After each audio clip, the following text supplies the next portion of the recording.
So hello everyone, welcome back to my channel this side Sidhi. And आज की class में हम सभी डिस्कस करने वाले हैं BHIC 101 के मैराथन क्लास। जैसे कि आप सभी जानते हैं, जितने भी स्टूडेंट इग्नू से BA हिस्ट्री ऑनर्स कर रहे हैं, फर्स्ट ईयर के स्टूडेंट हैं, और आप सभी का जो जून में एग्ज़ाम होने वाला है 28 जून, राइट। तो यहाँ पर अगर आपने अभी तक कुछ भी नहीं पढ़ा है तो आज की क्लास में मैं आपको जो कुछ भी कराने वाली हूँ, अगर आपने ये मैराथन बिना स्किप करे वीडियो के एंड तक देख लिया तो 100% है कि 80+ स्कोर आप सभी ईजिली से ला पाएंगे।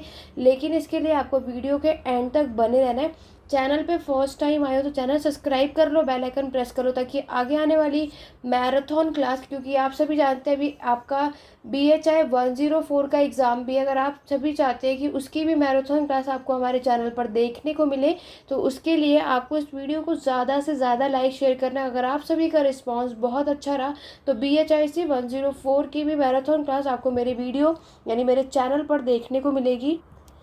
तो यहाँ पर अगर हम बात करते हैं, जून में आपके एग्ज़ाम है, लेकिन उससे पहले मैं आपको बता दूं, जितने भी मेरे चैनल पे फर्स्ट टाइम आए हो तो यहाँ पर दिसंबर 2024 के लिए भी नया बैच स्टार्ट होने वाला है। अगर आप में से कोई भी पेड क्लासेज या नोट्स लेने में इंटरेस्टेड है तो आप इस नंबर पे, व्हाट्सएप नंबर पे कांटेक्ट कर सकते हैं, जहाँ पर आपको हर एक चीज़ डिटेल में कराई जाती है।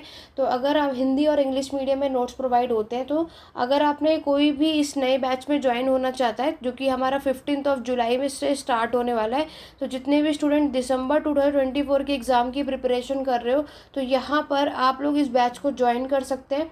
चाहे आप BA फर्स्ट ईयर के हो, सेकेंड ईयर के, थर्ड ईयर के, तीनों ईयर के लिए यहाँ पर हमारे लिए क्लासेस स्टार्ट होने वाली है। तो अगर बाकी की अपडेट लेनी है तो आप इस व्हाट्सएप नंबर पे कांटेक्ट कर सकते हैं। लेकिन आप में से कई ऐसे स्टूडेंट होते हैं जो ऑलरेडी जो इस बैच को नहीं ले पाते, तो उसके लिए आपको इस मैराथन क्लास को देखना है, जहाँ पे ऑब्वियस हम डिटेल में तो नहीं, बट इतना हम ज़रूर कर लेंगे कि आपको हर एक क्वेश्चन में क्या क्या चीज़ें लिखनी है वो सब कुछ हमें यहाँ पर क्लियर हो जाएगी। तो चलिए ज़्यादा टाइम ना लेते हुए अपनी आज की क्लास को स्टार्ट करते हैं। अगर आपने ऑलरेडी, देखो आपको प्लेलिस्ट, आप अगर आपने चेकआउट किए नहीं किए तो BA हिस्ट्री की ऑलरेडी एक सेपरेटली प्लेलिस्ट है। इसका लिंक मैं आपको नीचे कमेंट बॉक्स में भी दे दूँगी। इसको अगर आपने देखा होगा तो मैंने आपको ऑलरेडी 101 के इम्पॉर्टेंट क्वेश्चंस बताए हुए हैं, ठीक है। अगर आपने उस तरीके के क्वेश्चंस कर लिए तो उससे बाहर कुछ नहीं आएगा, क्योंकि मैंने आपको एक चीज़ बोली है, सब कुछ पढ़ने से अच्छा है कुछ टॉपिक पढ़ो और वो डेफिनेटली आने वाले हैं। अब क्या क्या आएगा उसे देखो। यहाँ पर अगर मैं आपकी बात करूँ, अगर आप में से कोई भी फर्स्ट ब्लॉक करके जाने वाला है, ठीक है, जिसमें आपको सोर्सेज यानी स्रोत के बारे में बताना है, प्री हिस्टोरिक यानी प्रागैतिहासिक काल के बारे में बताना है, और नेक्स्ट है आपका हंटिंग गैदरिंग यानी शिकारी संग्रहण समाज कैसा था ये बताना है। मैक्सिमम अगर हम देखें तो ये ब्लॉक आपका 30 to 40 मार्क्स का है, ठीक है। यहाँ से आपको एग्जाम में क्वेश्चन मिलने वाले हैं। तो अगर आप में से कोई जो है ये तीनों चीज़ें करने वाले तो क्या करना है वो समझो। और ये नेक्स्ट वाला जो ब्लॉक देख रहे हो, अगर आपने स्टार्टिंग के 2 ब्लॉक्स भी कर लिए तो 60 to 70% तो यहीं से कवर हो जाएगा, ठीक है। न्यूलिथिक नवपाषाण काल के बारे में पढ़ेंगे, और हड़प्पा, हड़प्पा की सभ्यता के बारे में इन्होंने आपसे 3 सेपरेटली अलग अलग यहाँ पर चैप्टर दे रखे, किसमें क्या क्या क्वेश्चन आएगा उसके बारे में बात करते हैं। जैसे कि सबसे पहले हम बात करते हैं आपके सोर्सेज की, जो कि आपके एग्जाम में आपको ज़रूर मिलेगा। सोर्सेज की अगर मैं बात करूँ तो आप सभी को पता है कितने प्रकार के होते हैं। एक होता है आपका आर्कियोलॉजिकल यानी पुरातात्विक। देखो यहाँ पर मैं सारी कुछ चीज़ें इंग्लिश में मेंशन कर रही हूँ, बट मैं हिंदी में भी प्रॉपर तरीके से ट्रांसलेट करती रहूँगी ताकि हिंदी वाले स्टूडेंट को कोई भी प्रॉब्लम ना आए, ओके। दूसरा होता है आपका लिटरेली यानी कि आपका साहित्य। ये 2 तरीके के सोर्सेज होते हैं जो कि हमें आज इतिहास पढ़ने में, हिस्ट्री में, यानी जो भी पास्ट में इंसिडेंट्स हुए हैं उसके बारे में आज हम ये चीज़ें जानते हैं इन्हीं सोर्सेज के अकॉर्डिंगली। जैसे कि आप सभी जानते हो कि सोर्सेज वो चीज़ होती है कि अगर आज हम इतिहास के बारे में पढ़ रहे तो ऑब्वियस सी बात है कि हिस्ट्री में, पास्ट में जो भी इंसिडेंट्स हुए सबके बारे में तो नहीं पढ़ पा रहे, ऑब्वियस सी बात है। सिर्फ वही चीज़ पढ़ पा रहे हो जिसके बारे में आज हमें सोर्सेज या स्रोत जो है वो अवेलेबल हुए। क्लियर हो गया। ये 2 तरीके से होते हैं। एग्जाम में डायरेक्टली सोर्सेज भी पूछा जाता है। अगर इन्होंने सोर्सेज पूछा तो आर्कियोलॉजिकल लिटरली दोनों सॉल्व करना है, और अगर इन्होंने सेपरेटली पूछा है तब क्या लिखना है उसके बारे में भी बात करते हैं। देखो यहाँ पर अगर हम बात करते हैं आपके आर्कियोलॉजिकल यानी पुरातात्विक की, पुरातात्विक स्रोत पे जो आपको पता है कि ये वो चीज़ें होती है जैसे आपके मॉन्यूमेंट्स यानी स्मारक। इसमें आपको लिखना है इंस्क्रिप्शन यानी कि आपके शिलालेख या अभिलेख, कुछ भी कह सकते हो। नेक्स्ट होता है आपका न्यूमिस्मेटिक्स, जिसे आप कहते हो कॉइन्स यानी कि सिक्के, ठीक है। ये सारे सोर्सेज होते हैं जो कि आपके आर्कियोलॉजिकल सोर्सेज में आते हैं। खास तौर से आर्कियोलॉजिकल का अगर आप लोग सॉल्व करने वाले हो तो ये तीनों टॉपिक को आपको सॉल्व करना है। इंस्क्रिप्शन या फिर इसे हम एपिग्राफी भी कहते हैं, जिसे हम हिंदी में शिलालेख कहते हैं। ठीक है। मॉन्यूमेंट में आपको पता है कि इंस्क्रिप्शन और ये न्यूमिस्मेटिक। आर्कियोलॉजिकल की मैं बात करूँ तो ये सोर्सेज आपको प्री हिस्टोरिक प्रागैतिहासिक काल के टाइम पर देखने को मिलता है, वो भी तब जब उस समय के लोगों को पढ़ना और लिखना नहीं आता था।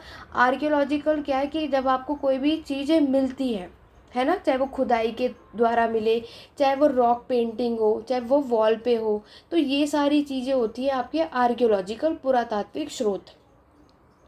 इंस्क्रिप्शन यानी अभिलेख की बात करें तो आज आपको पता है कि अशोक से रिलेटेड बहुत सारे, सिर्फ अशोक के ही नहीं है, शुरुआत तो शिलालेख की यहीं से होती है, बट हमें जब आपके आयरन एज की शुरुआत होती है और अशोक ने यहाँ पर, अशोक ने, ठीक है, बहुत सारे रॉक एडिक्ट्स आपको देखने को मिलते हैं। क्या देखने को मिलते हैं? Rock addicts. इंस्क्रिप्शन की अगर मैं बात करूँ तो रॉक एडिक्ट्स के थ्रू देखते हो और एक पिलर के थ्रू देखते हो, आपने पढ़ा भी होगा। तो उसके थ्रू अगर हम देखें कि इंस्क्रिप्शन में आपको क्या करना है कि एपिग्राफी का मतलब होता है जिसपे हम आपके स्टडी ऑफ इंस्क्रिप्शन यानी शिलालेख के बारे में पढ़ते हैं। यहाँ पर आपको कुछ इंस्क्रिप्शन को सॉल्व करना है जितने भी आपको याद हो सके। लाइक अगर मैं पहला ही याद आपको बता दूँ, इलाहाबाद इंस्क्रिप्शन यानी कि प्रयाग प्रशस्ति, जिसमें ये वो इंस्क्रिप्शन है जिसमें हम समुद्रगुप्त के बारे में पढ़ते हैं। ठीक है। इन्हीं के कोर्ट पोएट थे हरिसेन, उन्होंने यहाँ पर ये प्रयाग प्रशस्ति या इलाहाबाद पिलर इंस्क्रिप्शन लिखा था जिसमें समुद्रगुप्त के बारे में आप सारी बातें जानते हो। ठीक है। नेक्स्ट आप देखो उत्तर मेरूर इंस्क्रिप्शन। क्या है आपका उत्तर मेरूर इंस्क्रिप्शन? ये जो इंस्क्रिप्शन है हमारे चोल डायनेस्टी के बारे में बताता है, चोल साम्राज्य के बारे में बताता है। इसी तरीके से आपको इंस्क्रिप्शन में कुछ ये सारे शिलालेख के बारे में मेंशन करना है। इंस्क्रिप्शन में ये इंस्क्रिप्शन तो हो गया, लेकिन और क्या है, इंस्क्रिप्शन जो आपकी लिखी गई हमें बहुत सारी भाषाओं में, बहुत सारी लैंग्वेजेस में देखने को मिलती है। लाइक आपकी संस्कृत लैंग्वेज में, प्राकृत भाषा में, पाली भाषा में। और अगर हमें कोई भी इंस्क्रिप्शन साउथ इंडिया में मिलते तो आपको तमिल भाषा में भी मिलते हैं। ठीक है। तेलुगु भी होता है लेकिन सबसे ज़्यादा तमिल। और ये भी हम एंशंट की सोर्सेज के बारे में पढ़ रहे हैं, इसलिए मैं आपको इसमें मेडिएवल के बारे में नहीं बता रही, क्योंकि मेडिएवल के टाइम पर भी इंस्क्रिप्शन मिलते हैं जो कि अरेबिक भाषा में थे, लेकिन मैं वहाँ नहीं जाऊँगी क्योंकि एंशंट की सोर्सेज की बात हो रही है। क्लियर हो गया। नेक्स्ट आप बात करोगे न्यूमिस्मेटिक। न्यूमिस्मेटिक का मतलब होता है स्टडी ऑफ कॉइन, जहाँ पे हम सिक्कों के बारे में पढ़ते हैं। सिक्कों के बारे में आपको पता है कि ये भी एक इम्पॉर्टेंट सोर्स है जहाँ पर आज हमें अपने इतिहास के बारे में पता चलता है। तो कॉइन्स भी आप लोग बता सकते हो कि जैसे कि आपको पता है कि पहला कॉइन्स कौन सा था? Punch mark coin. पहला कॉइन जो हमें देखने को मिलता है वो पंचमार्क कॉइन था। कब? 6th सेंचुरी BC यानी 6ठी शताब्दी ईसा पूर्व में पंचमार्क कॉइन आपको देखने को मिलता है। धीरे धीरे बहुत सारे आए, गोल्ड आए, आपका सिल्वर कॉइन आया, ब्रोंज के कॉइन चले, सारे सिक्के चले, और ये सारे कॉइन्स आपके ट्रेड में यानी एक्सचेंज के तौर पर इसका यूज़ किया गया। ये सारी बातें आप इसमें बता सकते हो। और भी देखो, अब ये आपका सोर्स कैसे बना। समुद्रगुप्त के टाइम पर हमें एक इंस्क्रिप्शन में यानी एक कॉइन मिला था, आपको पता है, जिसमें उन्हें पियानो यानी वीणा बजाते हुए नजर आया। ठीक है। पियानो नहीं था, वीणा था। तो ये बजाते हुए, तो आज तभी तो हमें इस कॉइन के थ्रू ये बात पता चली है कि अच्छा उस टाइम के रूलर को इस चीज़ में इंटरेस्ट था या उन्हें ये चीज़ आती थी। कोई भी कॉइन्स होगा तो आप उसमें देखोगे एक बैक, दो साइड होते हैं, एक फ्रंट और बैक। ये आपका फ्रंट है और ये उसका बैक साइड है। फ्रंट में आपके रूलर होते हैं, बैक साइड पे वो कौन से रिलीजन, कौन से धर्म को फॉलो करते हैं वो मेंशन होता है, या फिर उन्होंने अपने साम्राज्य का विस्तार कहाँ तक किया, वो सारी चीज़ें इस कॉइन्स में मेंशन थी, जिसके थ्रू आज हमें ये सारी चीज़ें पता चलती हैं। मॉन्यूमेंट्स में आपकी हर एक चीज़ आएंगी, इसमें आपके मंदिर, टेम्पल भी आते हैं। टेम्पल हुए, मैंने आपको केव पेंटिंग बताई। ठीक है। जैसे भीमबेटका की पेंटिंग्स आप सब देखते हो ना, भीमबेटका केव पेंटिंग, जहाँ पर उस टाइम के आदि मानव ने क्या करे थे, आपके वॉल दीवारों पे जो पेंटिंग्स बनाई थी उसके थ्रू हमें वो चीज़ें पता चली थी, क्योंकि उस टाइम पर लिखना पढ़ना तो हमें साइन और सिंबल देखने को मिलते हैं। तो इस तरीके की चीज़ों को आपको आर्कियोलॉजिकल सोर्सेज में करना होता है। डन। आगे बढ़ते हैं। नेक्स्ट है आपका लिटरली। दूसरा जो अगर पूछा है इन्होंने साहित्य स्रोत के बारे में, नाम से काम समझ आ रहा है, साहित्य स्रोत वो होता है जब हम यहाँ पर पढ़ सकते हैं। ये आपको मिलता है ब्रोंज एज से। कब से मिलता है? कांस्य युग, जिसे आप प्रोटो स्टोरिक पीरियड यानी आगे ऐतिहासिक काल से जानते हो। लिटरली सोर्स में आपके सब कुछ आते हैं, आपके वेद आते हैं, आपके इसमें पुराण आते हैं, इसमें आपका वेद का एक सेपरेटली देखो, पुराण और ऋग्वेद, ये कुछ ऐसे टॉपिक है जो सेपरेटली भी आपके एग्जाम में पूछ ली जाते हैं 10-10 मार्क्स के लिए। तो ऋग्वेद और पुराण को सेपरेटली भी एग्जाम में प्रिपेयर करके जाना, तैयार करके जाना, ताकि आप इसको कर सको। ठीक है, आपके उपनिषद हो गए, है ना, आपके अर्यंग्स की यहाँ पर आप मेंशन कर सकते हो। उसके बाद आपका एपिक्स होता है जिसमें आप रामायण और महाभारत, और लिटरली सोर्सेज सिर्फ यही नहीं, आपके बुक्स भी तो हैं, राइट। जैसे कि आपकी मजस्तनीज ने इंडिका लिखी है, कौटिल्य ने अर्थशास्त्र लिखी है, पाणिनि ने अष्टाध्याय लिखी है। तो जितने भी बुक आप याद कर सके वो सारी चीज़ें मेंशन करना। लिटरली सोर्सेज में भी यहाँ पर जो बुक लिखी गई है तो आपकी संस्कृत भाषा में, प्राकृत भाषा में और पाली भाषा में। एंशियंट हिस्ट्री में यानी प्राचीन के इतिहास पर जो हमें लैंग्वेज देखने को मिलती है, ज़्यादातर यही तीनों लैंग्वेज होती है जिसमें ये सारी चीज़ें हमें देखने को मिलती है। ठीक है, अब एक बात समझो, ये सोर्सेज के बारे में डिटेल में मैंने A to Z पढ़ाया है, पूरे नोट्स के साथ डिटेल में लिखा हुआ है, हिंदी और इंग्लिश मीडियम में। अभी तो मैंने आपको प्रॉपर तरीके से आइडिया दे दिया क्या लिखना है, लेकिन अभी आपके एग्ज़ाम में टाइम है, राइट।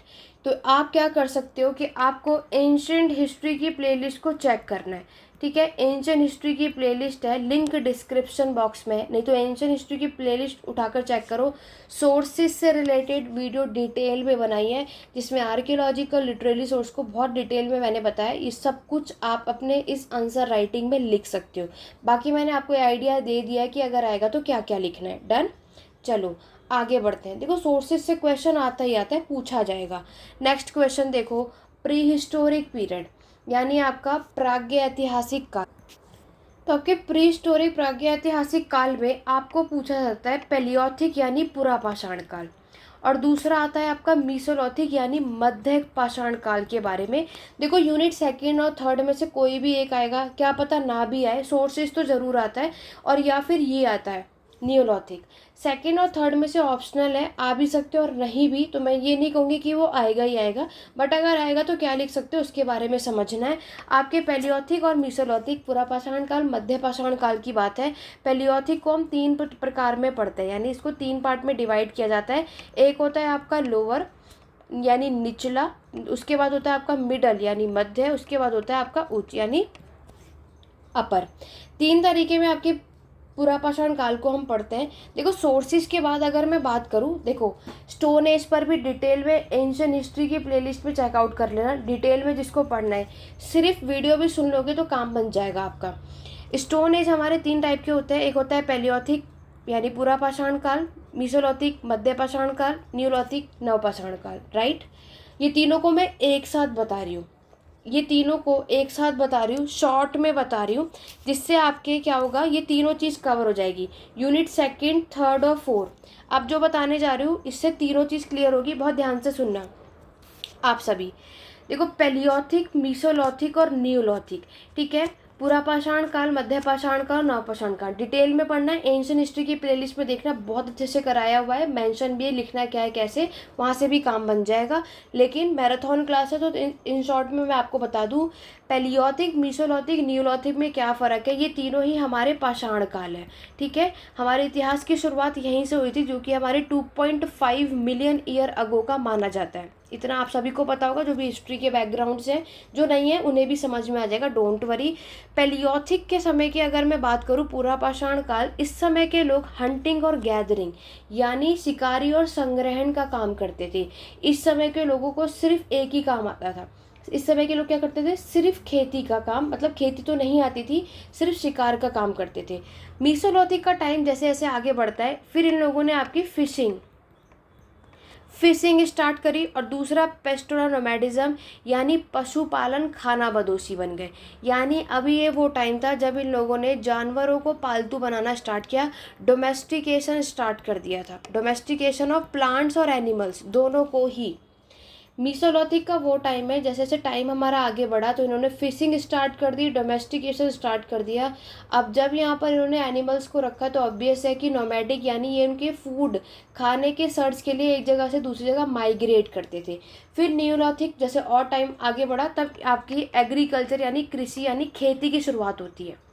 लेकिन ऐसा नहीं है कि हम आगे बढ़ गए तो पीछे की चीज़ छूट गई, नहीं। अब नियोलिथिक में क्या है, लोग फिशिंग भी कर रहे हैं, हंटिंग गैदरिंग भी कर रहे हैं, डोमेस्टिकेशन भी कर रहे हैं, सारे काम कर रहे हैं। बट पैलियोथिक में क्या था, सिर्फ एक ही काम होता था और कुछ नहीं आता था इस समय के लोगों को।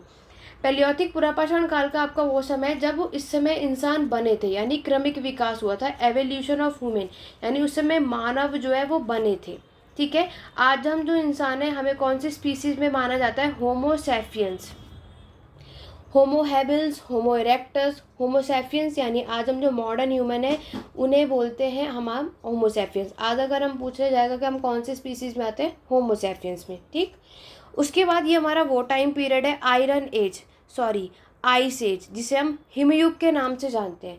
पैलियोथिक के समय पर इतना ज़्यादा ठंडा वेदर था कि आसपास का जो आपका एरिया था पूरा बर्फ़ से कवर्ड था, जिसके वजह से इस समय के जो ऑब्वियस है प्लांट क्यों नहीं होते थे, क्योंकि ऑब्वियस है हमारे बर्फ़ में तो प्लांट्स नहीं दिखेंगे ना, एनिमल्स का भी, फ्लोरा फोना का यहाँ पे सर्वाइव करना बहुत ही ज़्यादा मुश्किल हुआ करता था। ये आइस एज था। ठीक है। इसीलिए पैलियोथिक के टाइम पर एग्रीकल्चर का एविडेंस नहीं मिलता। पैलियोथिक का वो टाइम है जब लोगों ने आपके आग का आविष्कार किया था, इन्वेंशन किया था। याद रखना, पैलियोथिक के समय पर सिर्फ आग का आविष्कार हुआ था, इसका यूज़ करना इन्होंने नहीं सीखा था। फिर मीसोलॉथिक का टाइम आता है, लेकिन चलो पहले पैलियोथिक देखो। पैलियोथिक में फायर का इन्वेंशन, आइस एज हुआ। इस समय के जो टूल्स इन्होंने यूज़ करे उसे आप क्वार्टिज के नाम से जानते हो। क्वार्टिज हिंदी में भी यही बोलते हैं। क्वार्टिज टूल्स होता है जो सबसे ज़्यादा हैवी, भारी होता है। ठीक है। रफ यानी खुरदुरा होता है। इस तरीके के टूल्स देखोगे आप यहाँ पर कि ये लोग यूज़ करते थे। स्क्रैपर हुआ आपका, ब्लेड हुए, है ना, फ्लेक्स हुए, ये सारे इस टाइप के इन लोगों ने, आपके पैलियोथिक के समय के लोगों ने क्या करा था, आपके टूल्स का यूज़ करा था। इस समय की सोसाइटी की अगर मैं बात करूँ तो यहाँ पर आपके जो लोग हैं परमानेंट ना रह करके टेम्प्ररी रहते थे, यानी अस्थायी रहते थे। मतलब ये लोग झोपड़ी बनाकर रहते थे, ओपन एयर में रहते थे, या फिर रॉक शेल्टर में रहते थे। तो ये सारी कहानी पैलियोथिक में लिखते हैं। मीसोलॉथिक की तरफ बढ़ोगे तो चेंजेस हो जाएगा। मीसोलॉथिक के समय पर इस समय के लोगों ने, आपने देखा कि क्या क्या काम कर रहे हैं, काम तो समझ आ गया। इस समय के लोगों को जो टूल्स यूज़ करते हैं उसे हम माइक्रोलिथिक कहते हैं, जिसे हम सूक्ष्म कहते हैं हिंदी में, है ना, छोटा। यानी अब इन्होंने अपने टूल्स को छोटा कर लिया था, क्योंकि अब इन्हें फिशिंग करनी थी, तो फिशिंग करने के लिए हमें क्या चाहिए होते हैं, छोटे छोटे टूल्स की ज़रूरत होती है। तो माइक्रोलिथिक टूल्स के नाम से जाना जाता है। इस समय के लोग भी टेम्प्ररी ही थे, अस्थायी थे, क्योंकि ये लोग माइग्रेट करते हैं ना, घूमते हैं एक जगह से दूसरी जगह, तो एक जगह ये रुकते नहीं थे। अब तो जानवरों को भी रख लिया है, एनिमल को भी रख लिया है, तो यहाँ पर जब जानवरों को रखा तो ऑब्वियस ही बात है उनके खाने के लिए जाना भी तो पड़ेगा इधर से उधर, क्योंकि कभी भी एक ही जगह पर यहाँ पर फूड अवेलेबल हो ये कहीं पॉसिबल नहीं है। ठीक है। ये सब कुछ मीसोलॉथिक में बताना है। अब अगर मैं बात करूँ कि इन्होंने कौन से प्लांट और एनिमल को सबसे पहले डोमेस्टिकेट किया, सभी को पता है कि डॉग जो है सबसे पहला वो जानवर है जिसको सबसे पहले डोमेस्टिकेट किया गया। बाद में आपका शिप, कैटल और गोट, इन तीनों को किया गया था। ठीक है। प्लांट की बात करूँ तो आपको पता है कि इन लोगों ने सबसे पहले वीट और बार्ले, गेहूं और जौ को सबसे पहले खेती की गई थी। इसका एविडेंस मेहरगढ़ आपका जो साइट है बलूचिस्तान में, यहाँ पर मिलता है। खेती की शुरुआत न्यूलिथिक नवपाषाण काल में होती है। क्यों होती है? क्योंकि यहाँ पर इसका एक तो कारण माना जाता है पॉपुलेशन बहुत तेज़ी से बढ़ी, तो इतने रिसोर्सेज नहीं थे कि हंटिंग गैदरिंग या फिर आपके फिशिंग से काम बन जाए, इसलिए एग्रीकल्चर की शुरुआत होती है। दूसरा बोला जाता है क्लाइमेट, जलवायु के में बदलाव है, ये भी एक कारण है। ऑब्वियस सी बात है, अगर ये आइसी जैसे ही हालात रहते तो क्या आप कर पाते खेती? बिल्कुल भी नहीं। तो ये कुछ रीज़न माने जाते हैं जिसके वजह से एग्रीकल्चर की शुरुआत हुई। फिर मैंने आपको इसमें बताया कि आप पैलियोथिक को 3 पार्ट में पढ़ते हो, लोअर, मिडल और अपर। अपर पैलियोथिक का पीरियड वो है कि जब यहाँ पर आपके क्लाइमेट में चेंज आता है, ठीक है, और यहाँ पर हमारे ट्रॉपिकल रीजन बारे में एरिया में वार्म हो जाता है, जिससे आइस जो है वो मेल्ट हो जाती है। ठीक है। वहीं से हमारी मीसोलॉथिक की शुरुआत होती है। तो ये सब कुछ आपको इसमें लिखना है, और डिटेल में मैंने एक बहुत अच्छे से वीडियो बनाई है एंशिएंट हिस्ट्री की प्लेलिस्ट। जो स्टूडेंट करके चला गया, डैम श्योर है कि अगर वो पूरे 100 के 100 मार्क का क्वेश्चन अटैम्प्ट ना करके आए तो आप में से ऐसा कोई नहीं होगा जो इस पूरे 8 के 8 क्वेश्चन आपको आते होंगे। कोई भी 5 क्वेश्चन ईजिली से अटैम्प्ट कर लोगे। जितने भी स्टूडेंट ये मैराथन और एंशिएंट हिस्ट्री की प्लेलिस्ट को देखकर चला जाएगा। ठीक है। तो ये हो गया हमारा फर्स्ट यानी स्टार्टिंग के यूनिट 4 तक मैंने बता दिया इन शॉर्ट में। बाकी डिटेल में अगर करना है तो वो आपको मेरे एंशिएंट हिस्ट्री की प्लेलिस्ट में मिल जाएगा। अब बढ़ते हैं सेकंड में। तो यहाँ पर आपको पता है एंशिएंट हिस्ट्री को एक बात देखो, हम पढ़ते हैं 4 एजेस में। पहला स्टोन एज होता है यानी पाषाण काल में, फिर कॉपर एज होता है यानी आपके ताम्र युग में, उसके बाद आप पढ़ते हो ब्रोंज यानी कांस्य युग में, है ना, और उसके बाद हम इसको कवर करते हैं आयरन एज में यानी लोह युग में। तो यहाँ से ये चारों एज को इसी बुक में कवर करना आपको। तो मैंने स्टोन एज तो पढ़ा दिया जिसमें आपने पेलियोथिक, मीसोलिथिक और नियोलिथिक कर दिया। एक कॉपर यानी चाल्कोलिथिक पीरियड को हम यहाँ पढ़ते हैं, बट ये आपके सिलेबस में नहीं इसलिए नहीं करेंगे, इसको स्किप करते हैं। फिर आता है ब्रोंज एज जिसके अंदर आप क्या पढ़ते हो, हड़प्पा की सभ्यता, जिसे आप इंडस वैली सिविलाइजेशन के नाम से जानते हो, ये अब हम कवर करेंगे। फिर आपका वैदिक पीरियड भी इसी में आता है, ठीक है। हड़प्पा से क्वेश्चन आएगा, वैदिक से भी एक क्वेश्चन ज़रूर मिलेगा। वैदिक करके जा रहे हो तो लेटर वैदिक पे ज़्यादातर फोकस करना। अगर इन्होंने सेपरेटली पूछा है तो उत्तर वैदिक काल से ज़्यादातर क्वेश्चन आता है, ठीक है। तो चलो अब इनको डिटेल में करते हैं। फिर आपके लोह युग लास्ट होता है यानी कि 6th सेंचुरी BC का टाइम होता है, ठीक है। तो ये तो हमने कवर कर लिया, ये आपके सिलेबस पे नहीं है। अब ब्रोंज एज की बात कर लेते हैं यानी कांस्य युग। कांस्य युग हमारा वो टाइम है जब इस समय के लोगों को पढ़ना और लिखना आता था, ठीक है। ये दोनों वो टाइम था जो दोनों चीज़ें, ना ही पढ़ना आता था ना ही लिखना आता था। लेकिन आप सभी को पता है कि इंडस वैली का जो हमें स्क्रिप्ट्स देखने को मिलते हैं, देखो उन्हें पढ़ना लिखना आता था, हम नहीं पढ़ पाए, अनडेसिफर्ड थे, ये बात सभी को पता है। हम नहीं पढ़ पाए उनके स्क्रिप्ट को, तो इसीलिए ये वो टाइम है कि हम इनके स्क्रिप्ट को नहीं पढ़ पाए थे, पहली चीज़ ये याद रखना। अब हमारा ये वो हुआ नियोलिथिक में। देखो इन दोनों में आपके पेलियोथिक, मीसोलिथिक में तो टेम्पररी थे, इसमें ये परमानेंट सेटल हो गए यानी स्थायी हो गए थे। क्यों? क्योंकि खेती करना है तो एक जगह रुकना ही पड़ेगा, क्योंकि हम इसमें घूम नहीं सकते कि चलो सीड्स लगा दिया और घूमने चले गए, वापस आएंगे तो आपकी फसल उग जाएगी, नहीं, हमें उस जगह स्टे करना पड़ता है। तो परमानेंट सेटलमेंट की शुरुआत यहीं से हुई थी। तो इंडस वैली सिविलाइजेशन के टाइम पर क्या माना जाता है कि आपके स्टोन एज, कॉपर एज का जो समय, ये अर्बन बाद में बनेगा, पहले रूरल है, ठीक है, यानी विलेज, विलेज से अर्बन यानी शहर बना आपके हड़प्पा के टाइम पर। यानी जो ये ब्रोंज एज का टाइम है ना, ये हमारा अर्बनाइजेशन का फेज कहलाता है, शहरीकरण का समय कहलाता है। इससे पहले ये वाला जो फेज है वो रूरल एरिया होता है आपका, विलेज वाला, है ना, ग्राम। अब यहाँ पर क्या है, ग्रामीण वैसे कहते हैं हिंदी में। तो ये ग्रामीण से शहरीकरण में हम कैसे आ गए ये मैंने आपको बताया।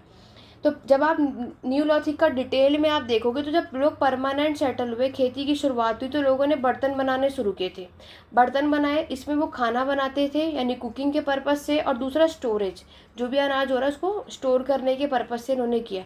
दूसरा इन लोगों ने वीविंग, बुनाई का काम भी शुरू किया, क्योंकि मैंने आपको बताया गोट, शिप और कैटल। शिप में आपको पता है कि ये लोग आपके क्या करते हैं, वूल है मिल रहा है तो वीविंग, बुनाई का काम भी कर रहे हैं, तो बहुत हेल्प होती है। तो ये कुछ सोसाइटी में बदलाव आया, कहाँ लोग सेटल ही नहीं थे।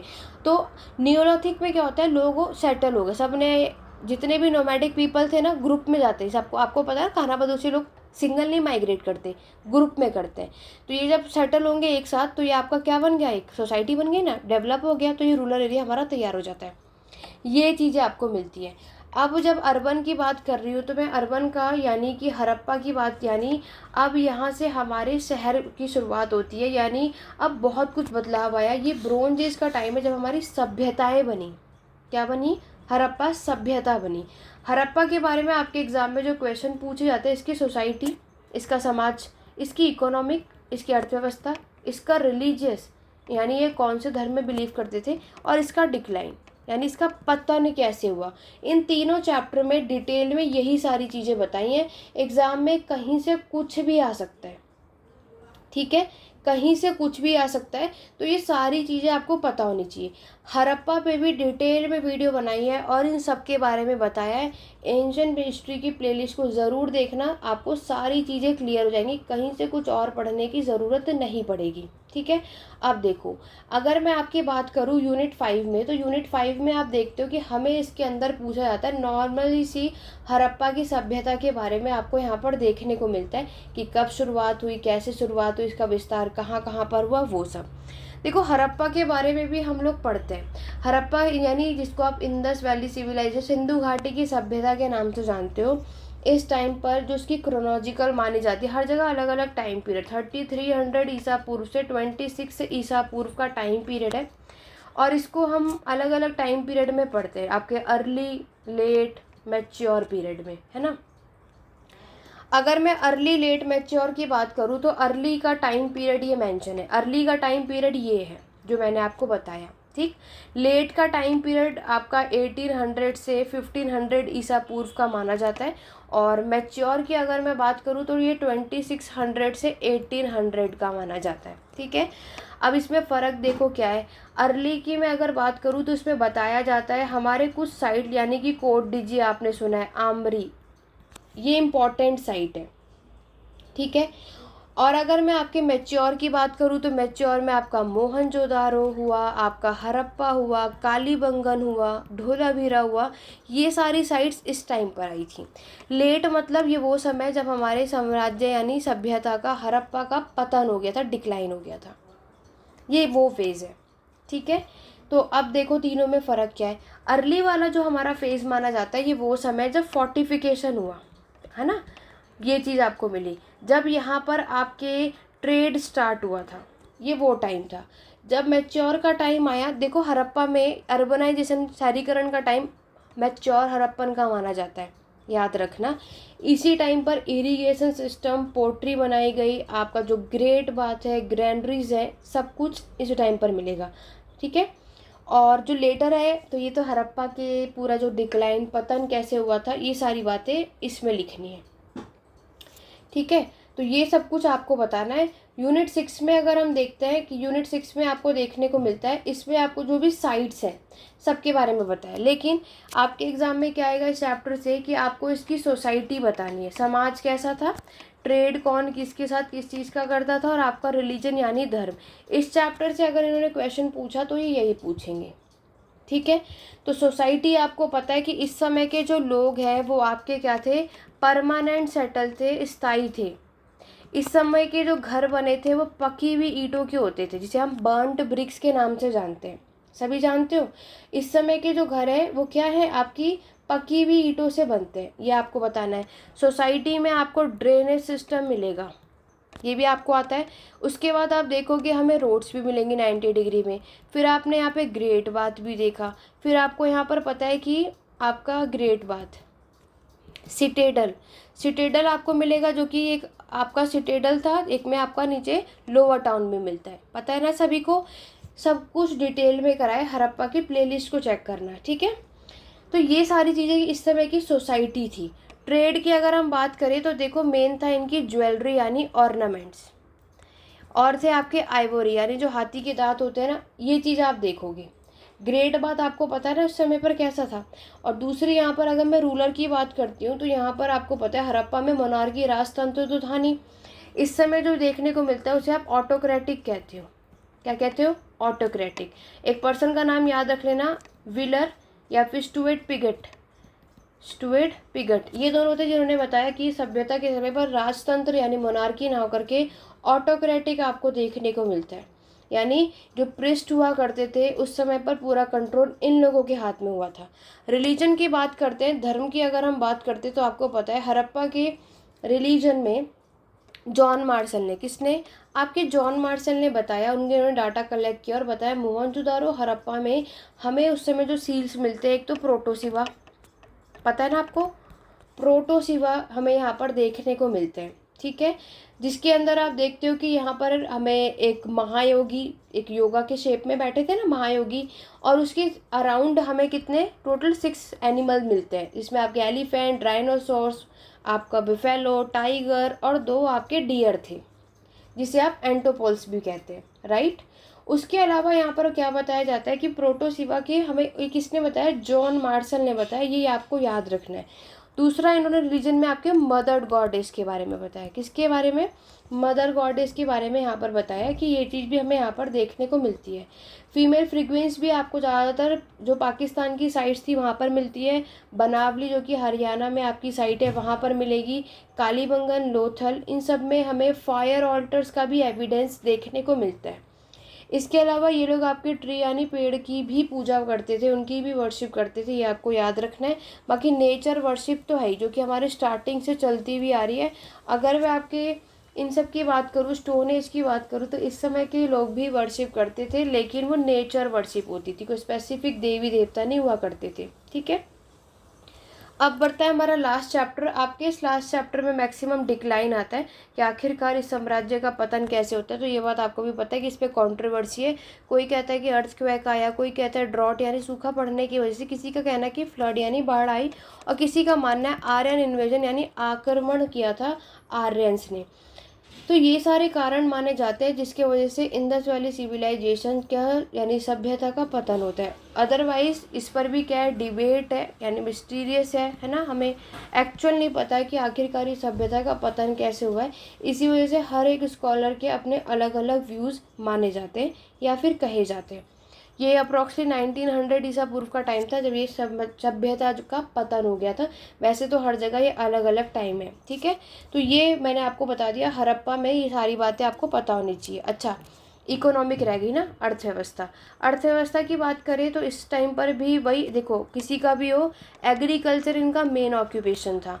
इन्होंने वीट, बार्ले, राइस, कॉटन सबसे पहले हड़प्पा के समय के लोगों ने ही ग्रो किया था, तो कॉटन भी आपको याद रखना है।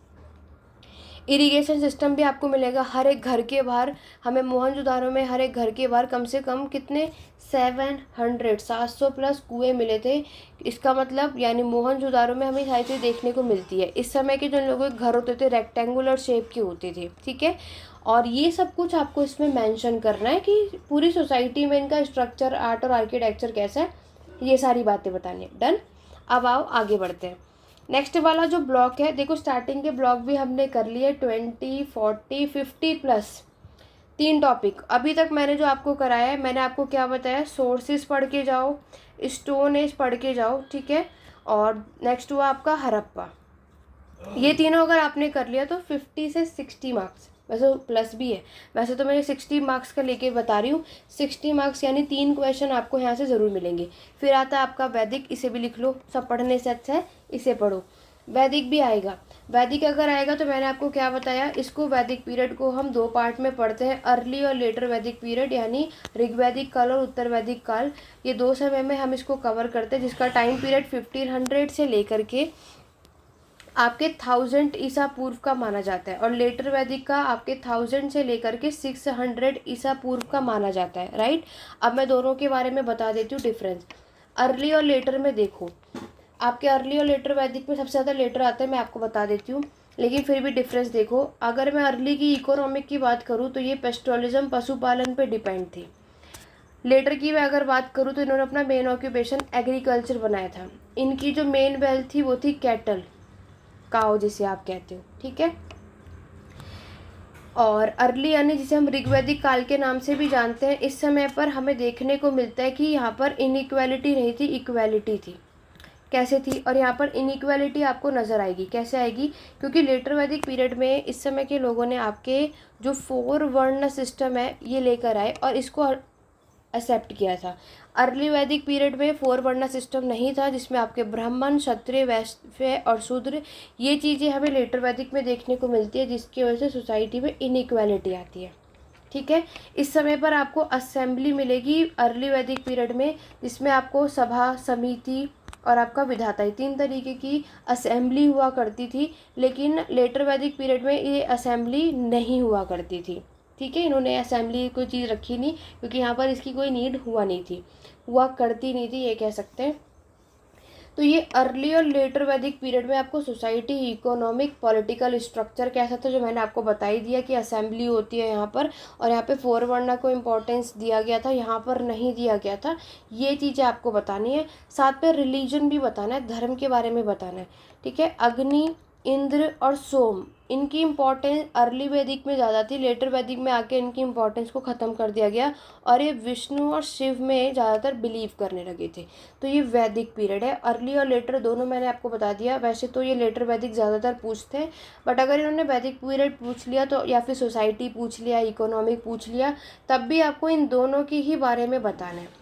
सोसाइटी हमें समझ आ गई, इकोनॉमिक भी समझ गए, पॉलिटिकल स्ट्रक्चर भी समझ गए, रिलीजन भी मैंने आपको बता दिया। ठीक है, तो ये आपको कर रहा है वैदिक के पीरियड में, जो कि डैम श्योर है कि आपके एग्जाम में आपको देखने को ज़रूर मिलेगा। अब आगे बढ़ते हैं। नेक्स्ट है आपका एमरजेंस ऑफ आयरन। यहाँ नहीं, आपके 6th सेंचुरी BC यानी 6ठी शताब्दी में आयरन एज की शुरुआत होती है, जिसको हम सेकेंड अर्बनाइजेशन, दूसरे शहरीकरण के नाम से भी जानते हैं। सेकेंड अर्बनाइजेशन के आप नाम से जानते हो। इस समय हमारा जो एग्रीकल्चर है वो सरप्लस, इसका अच्छा खासा उत्पादन होता है, क्योंकि अब जो लोग हैं उन्होंने खेती में, एग्रीकल्चर में आपके आयरन टूल यानी लोहे का उपकरण यूज़ किया था। ये वो समय है जब आपका एम्पायर यानी साम्राज्य बना। अभी तक सभ्यताएं थी ना, अब आपकी साम्राज्य बने। ये वो समय है जब आपकी मोनार्की यानी राजतंत्र का टाइम आ गया, जब यहाँ पर राजा आ गए, वो रूल करने लगे थे। ये सब कुछ एमरजेंस ऑफ आयरन वाले टॉपिक में बताना है। डन। यूनिट 11 चाहो तो स्किप कर दो, कोई इंपॉर्टेंट नहीं है।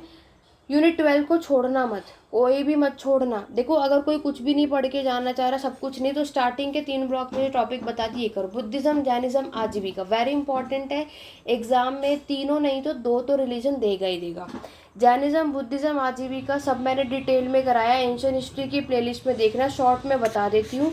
देखो, आप लोग ऐसे सोच रहे हो कि मैम ऐसा क्यों कह रही, मैम इसलिए ऐसा कह रही है, आप में से कई ऐसे स्टूडेंट हो कि देखो, क्योंकि यहाँ पर आप में से ऐसे जिनको ये मैराथन क्लासेस सारी चीज़ डिटेल में ना समझ आ रही, शॉर्ट में वो वही लोग समझ पा रहे होंगे जिन्होंने इसके बारे में फर्स्ट टाइम पहले कहीं पढ़ा होगा।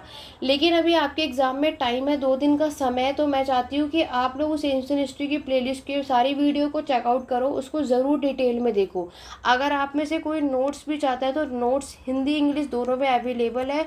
उसके लिए आप 8882196980 पे कॉन्टैक्ट कर सकते हो और नोट्स भी ले सकते हो। आपके एग्जाम के लिए ईजी लैंग्वेज में नोट्स प्रोवाइड हो जाएंगे, आप लोग उसको भी कर सकते हो। ठीक है। जैनिज्म, बुद्धिज्म, आजीविका। देखो, जैनिज्म बुद्धिज्म सबने पढ़ना है, आजीविका कभी भी आएगा, 10 मार्क्स का आएगा। आजीविका में ये ऐसा रिलेशन ज़्यादा लंबे समय तक चला नहीं, ये आपकी नियति पे बिलीव करता है, यानी डेस्टिनी। बस ये ना आपके कर्म पे बिलीव नहीं करते थे। ठीक है, गौशाला इसके फाउंडर थे, तो ये कर्म पे बिलीव नहीं करते थे। इनकी जो मेन उद्देश्य रहा, ये किस पे बिलीव करते हैं, नियति पर, कि जिसकी किस्मत पे जो होगा उसको वही मिलेगा। बुद्धिज्म और जैनिज्म, बौद्ध धर्म और जैन धर्म जरूर करना, वैसे तो तीनों ही करना, बट आप में से कई ऐसे होंगे जिसको आजीविका समझ नहीं आएगा, तो उसको स्किप कर दो, कोई इशू नहीं है। जैनिज्म बुद्धिज्म भी कर सकते हो। जैन धर्म के बारे में आपको पता है कि यहाँ पर हम महावीर के बारे में पढ़ते हैं। इसमें टोटल 24 तीर्थकर यानी टोटल 24 टीचर होते हैं, जिसमें से 24 नंबर पे तो हमारे महावीर ही आते हैं। सबसे पहले आपके ऋषभ देव होते हैं, 23rd नंबर पे पार्श्वनाथ होते हैं, सबको पता है। इन्होंने आपकी 5 यहाँ पर टीचिंग दे रखी है, जिन्होंने क्या बोला कि जो भी जैन धर्म को फॉलो करेगा वो चोरी नहीं करेगा, झूठ नहीं बोलेगा, प्रॉपर्टी में कोई हिस्सा नहीं लेगा। कि अगर आप जैन धर्म में आ चुके हो, मॉन्क बनने वाले हो, तो ये आपको अपनी प्रॉपर्टी भी छोड़नी पड़ेगी, है ना। शादी भी नहीं करनी, सेलिबेसी। जो सेलिबेसी वाला जो ये चीज़ है, ये महावीर ने ऐड किया था, बाकी स्टार्टिंग के 4 पार्श्वनाथ ने ऐड किया था। ठीक है। जैनिज्म और बुद्धिज्म में दोनों में एक चीज़ है कि ये दोनों आपके कर्म पे बिलीव करते हैं, आफ्टर लाइफ में यानी आफ्टर डेथ में लाइफ में भी बिलीव करते हैं, ये भी आप देखोगे। बुद्धिज्म की अगर हम बात करें तो आपको पता है कि आपके गौतम बुद्ध का नाम यहाँ पर आता है। ठीक है। गौतम बुद्ध की अगर हम बात करें तो इन्होंने बौद्ध धर्म की शुरुआत की थी और इनलाइटनमेंट भी मिला था इन्हें, ज्ञान की प्राप्ति भी हो गई थी अच्छी खासी। और यहाँ पर इन्होंने आपके 4 नोबल ट्रूथ भी दिए। ठीक है। इन्होंने एक कारण बताया कि आखिरकार लोग जो है वो दुखी क्यों रहते हैं। इन्होंने जब इनलाइटनमेंट यहाँ पर पा लिया था, ये इन्होंने अपना घर छोड़ा था 29 ईयर में, 35 ईयर में फाइनली इनलाइटनमेंट मिल गया और इन्हें तब जाके इन्होंने लोगों को 4 नोबल ट्रूथ बताए थे, जिसमें से बताया था कि आज जो लोग दुखी हैं उसका कारण है डिज़ायर यानी हमारी इच्छा। हमारी इच्छा के वजह से ही आज हम सभी इतने दुखी रहते हैं। दूसरे ने बताया कि इस धरती पर जिसने भी जन्म लिया है सबके सबके ऐसे होंगे, चाहे वो अमीर हो चाहे वो गरीब हो, सबके सब दुखी होने ही हैं। किसी की लाइफ ऐसे नहीं होगी जो दुखी नहीं होगा। फिर उन्होंने आपके इस डिज़ायर के रास्ता भी बताया, जिसको आप क्या जानते हो, 8 फोल्ड पाथ। इन्होंने 8 रास्ते भी बताए। तो बुद्धिज़्म जैनिज़्म वाली वीडियो देखोगे तो सब कुछ उसमें मेंशन है। ये सब कुछ इसमें आपको लिखना है, ठीक है, इनकी टीचिंग के बारे में लिखना है। तो ये तो हो गया हमारा यूनिट 12 तक। चलो यहाँ तक बढ़ने से पहले एक बार मैं आपको वीडियो दिखा देती हूँ कि आप में से कईयों को प्लेलिस्ट नहीं मिलती है, समझ नहीं आता है। तो एक बार मैं आपको ये सारी वीडियो दिखा देती हूँ, उसको ज़रूर देखना। डैम श्योर है 80% प्लस ना मार्क्स आए तो आप मुझे आके इसी वीडियो के नीचे कमेंट करके बताना। और सारे क्वेश्चन यहीं से मिलेंगे जो मैंने आपको बताया। अगर आपने स्टार्टिंग की ये चीज़ें कर ली, ठीक है, जो मैंने आपको चीज़ें बताई कि आप सोर्सेज पढ़ के जाओगे, स्टोन एज पढ़ोगे, जिसमें खासतौर से न्यूलिथिक का करना, पैलियोथिक मीसोलिथिक की नॉलेज होनी चाहिए। ये नहीं कहूँगी कि पढ़ के मत जाना, वो भी आ सकता है। और यहाँ पर हड़प्पा में एक क्वेश्चन आएगा और आपका वैदिक और आपके ये जैन धर्म। और ये अगर जिसको 60 से 70% नंबर लाने हैं, जो इतना ही पढ़ के जाना जाता है, तो सिर्फ इस टॉपिक को कर लो, बाकी सबको छोड़ सकते हो, आपकी चॉइस है। इतना भी कर लोगे 60 to 70% क्वेश्चन कर लोगे एग्ज़ाम में, मतलब 5 में से 4 क्वेश्चन तो आप एग्ज़ाम में अटैम्प्ट कर पाओगे। अगर जो सब कुछ नहीं पढ़ना चाहता है 60-70 में, क्योंकि कई ऐसे स्टूडेंट हो 60-70% लाना चाहते हैं, बोलते हैं मैम हमें इतना बता दो, इतना टाइम नहीं है, तो ये उनके लिए। अब बाकियों की बात करते हैं। तो आपको आना है हमारे चैनल के होम पेज पर, और सबसे पहले जो चैनल पे फर्स्ट टाइम है, चैनल सब्सक्राइब कर लो, तभी तो आपको आगे आने वाले मैराथन क्लास इंपॉर्टेंट वीडियोस के नोटिफिकेशन अपडेट मिलेंगे। तो आपको जब मेरे चैनल पर आओगे सब्सक्राइब करना है, बेल आइकन मत प्रेस करना भूलना, क्योंकि वीडियो अपलोड होगी नोटिफिकेशन आपके पास इसीलिए नहीं आता क्योंकि आप लोग उसको बेल आइकन प्रेस नहीं करते। देखो आप में से कई ऐसे होंगे जिन्हें ज़्यादा भी टाइम नहीं होगा, तो कुछ नहीं, देखो ये मैराथन क्लास नज़र आ रही है, ये मैराथन क्लास भी अगर आप लोग एंशिएंट हिस्ट्री की देख लोगे तो भी काम बन जाएगा। बहुत अच्छे नोट्स में मैंने यहाँ पर चीज़ें बताई हुई है। अगर जिसके पास प्लेलिस्ट की वीडियो डिटेल में देखनी है तो वो वहाँ जाके देखना, कम टाइम है तो इसको भी देख सकते हो। अब प्लेलिस्ट को ओपन करते हैं। प्लेलिस्ट को ओपन करोगे तो आपको यहाँ पर सारी प्लेलिस्ट जो होंगी, ये मास्टर्स की हैं, बट इसको स्किप करते हुए मैंने आपसे कहा था कि एंशिएंट हिस्ट्री की प्लेलिस्ट में जाना। जैसे आप एंशिएंट, जैसे आप देख रहे हो ना, वर्ल्ड हिस्ट्री की यहाँ बनी है, मॉडर्न, मेडिएवल और एंशिएंट हिस्ट्री की प्लेलिस्ट सबको नज़र आ रही है। चलो इसे ओपन करते हैं। जैसे ही आप इसे ओपन करोगे स्क्रॉल करके एकदम लास्ट में जाना, ठीक है, ये देखो यहाँ पर आपको नज़र आ रहा है, देख रहे होंगे क्लास 1 सोर्सेज, क्लास 2 सोर्सेज और क्लास 3 3 वीडियो मैंने यहाँ पर बनाई है, जिसमें मैंने आर्कियोलॉजिकल, लिटरली और ये आपके अकाउंट ऑफ फॉरेनर ट्रैवलर, ये तीनों में सोर्सेज डिटेल में नोट्स के साथ बने हुए हैं, कैसे लिखना है हिंदी इंग्लिश में वो भी है। आगे बढ़ो, स्क्रॉल करके नीचे आओगे, स्टोन एज की तरफ बढ़ोगे, पैलियोथिक के बारे में बताया 2 पार्ट में, मीसोलिथिक भी मिल जाएगा। ये जिसने देख लिया, जिसको हिस्ट्री नहीं भी आती वो भी करके आ जाएगा। नियोलिथिक आप देख सकते हो, नवपाषाण काल नोट्स के साथ बने हुए हैं, बहुत डिटेल में है, आप इसको यहाँ से भी कवर कर सकते हो। कॉपर एज तो आपके एग्ज़ाम में है नहीं, स्किप कर देना। और इंस्क्रिप्शन में इन फ्यूचर किसी एग्ज़ाम की प्रिपरेशन करो तब भी काम आएगा। देखो इंडस वैली की सिविलाइजेशन की वीडियो ये रही, जिसमें मैंने आपको ये साइट्स वाली, चाहो तो पार्ट 2 को स्किप कर देना, ठीक है, पार्ट 1 ज़रूर करना। और यहाँ पर आपके स्क्रिप्ट और ऑक्यूपेशन मैंने आपको बताए हुए हैं। इसके बाद मैंने आपको यहाँ पर देखो रिलीजन और डिक्लाइन, ये सारी वीडियो आपको देखनी है हड़प्पा की सभ्यता के टॉपिक के लिए। फिर स्क्रॉल करोगे और नीचे आओगे, वैदिक पीरियड की ये एक वीडियो बहुत सफिशिएंट है। वैदिक पीरियड अगर आपने कर लिया है, अर्ली और लेटर वैदिक आप समझ जाओ, ठीक है, वैदिक पीरियड की एक ही आपके लिए बहुत काम की चीज़ है। फिर स्क्रॉल करोगे, देखो यहाँ पर एक चीज़ बता दूँ, मौर्यन एम्पायर ज़रूर पढ़ के जाना, सभी से कहूँगी मौर्यन एम्पायर ज़रूर पढ़ के जाना, बहुत इंपॉर्टेंट टॉपिक है। एक नहीं 2 क्वेश्चन मिल जाते हैं, जिसमें मैंने administration, economic, society, religion, decline, आपके एग्ज़ाम में मौर्यन डायनेस्टी से क्वेश्चन आए ऐसा हो ही नहीं सकता, तो इसको भी चेकआउट करके जा सकते हो, ठीक है। गुप्ता, ये सारे टॉपिक्स आपके एग्ज़ाम में है नहीं, ठीक है। बाकी का ये तो सबको बता दिया। जिसके पास कम टाइम है तो वो एंशिएंट हिस्ट्री की प्लेलिस्ट को चेकआउट कर लेना, मैराथन। जिसके पास थोड़ा टाइम है, जो डिटेल में और अच्छे मार्क्स लाना चाहता है, तो वो आप ये सारी वीडियो को चेकआउट कर सकते हो। वापस आते हैं अपने टॉपिक पे। हमने ये सारी बातें कर ली, थर्ड ब्लॉक तक कर लिया, लास्ट ब्लॉक बचा है। देखो लास्ट ब्लॉक में सबसे ज़्यादा क्वेश्चन, देखो ये जनपद महाजनपद तो कभी कभी आता है, तो ये अगर आप करोगे तो 16 महाजनपद याद कर लेना। 16 महाजनपद, उनकी कैपिटल, कहाँ पे मोनार्की था या राजतंत्र था, कहाँ पे रिपब्लिक था, गणतंत्र था, ये सारी चीज़ें मैंशन करनी होती है। अलेक्जेंडर इन्वेजन ना है ऐसा हो ही नहीं सकता, अगर आपको करना है इसको ज़रूर करना। राइज ऑफ मगध कभी कभी आता है। मौर्यन तो मैंने आपको क्या बताया, मौर्यन डायनेस्टी मैं बता देती हूँ आपको। आपको पता है चंद्रगुप्त मौर्य ने इसके फाउंडर हैं, ठीक है। इन्होंने आपके कौटिल्य यानी चाणक्य की मदद से इस साम्राज्य का विस्तार किया था, ठीक है, यानी इस्टेब्लिश किया था, ये भी कह सकते हो। उसके बाद अगर हम बात करें तो चंद्रगुप्त मौर्य के बाद आपके बिंदुसार और आपके अशोक। अशोक भी बहुत इंपॉर्टेंट रूलर माने जाते हैं। चंद्रगुप्त मौर्य माने जाते हैं कि जैनिज्म को फॉलो करते थे, बिंदुसार आजीविका को और अशोक बौद्ध धर्म को। अशोक जो है वो पहले जैनिज्म को फॉलो करते थे यानी, और आपके कलिंग वॉर के बाद इन्होंने आपके बुद्धिज़्म को फॉलो करना शुरू किया। आज आपको पता है कि जब इन्होंने फॉलो किया तो इस तरीके से फैलाया कि आज बहुत पूरे वर्ल्ड में आज आपको बौद्ध धर्म देखने को मिलता है। मौर्यन डायनेस्टी की अगर मैं बात करूँ तो यहाँ पर आप देखोगे कि इस समय का जो पॉलिटिकल यानी इनका एडमिनिस्ट्रेशन प्रशासन था वो था सेंट्रलाइज यानी केंद्रीकरण। सेंट्रलाइज तब होता है सारी पावर एक ही के हाथ में होती है, मोनार्की यानी राजा के हाथ में। इस समय प्रशासन बहुत अच्छे से चला। अशोक ने अपने प्रशासन में गवर्नर अपॉइंट किया था ताकि एडमिनिस्ट्रेशन को सारा काम गवर्नर देखे और जो भी लुक आफ्टर करे समझे उसका रिकॉर्ड लाकर वो रूलर को देते थे। ये सब चीज़ें बतानी है, ठीक है। और इस समय की इकोनॉमी एग्रीकल्चर वही आपकी है, इसमें तो कोई डाउट है नहीं। ट्रेड भी आपको देखने को मिलता है मौर्यन डायनेस्टी के टाइम पर, ठीक है। तो ये सब कुछ आपको बताना है मौर्यन के समय पर। डिटेल में वो वीडियो देख लोगे, काम बन जाएगा।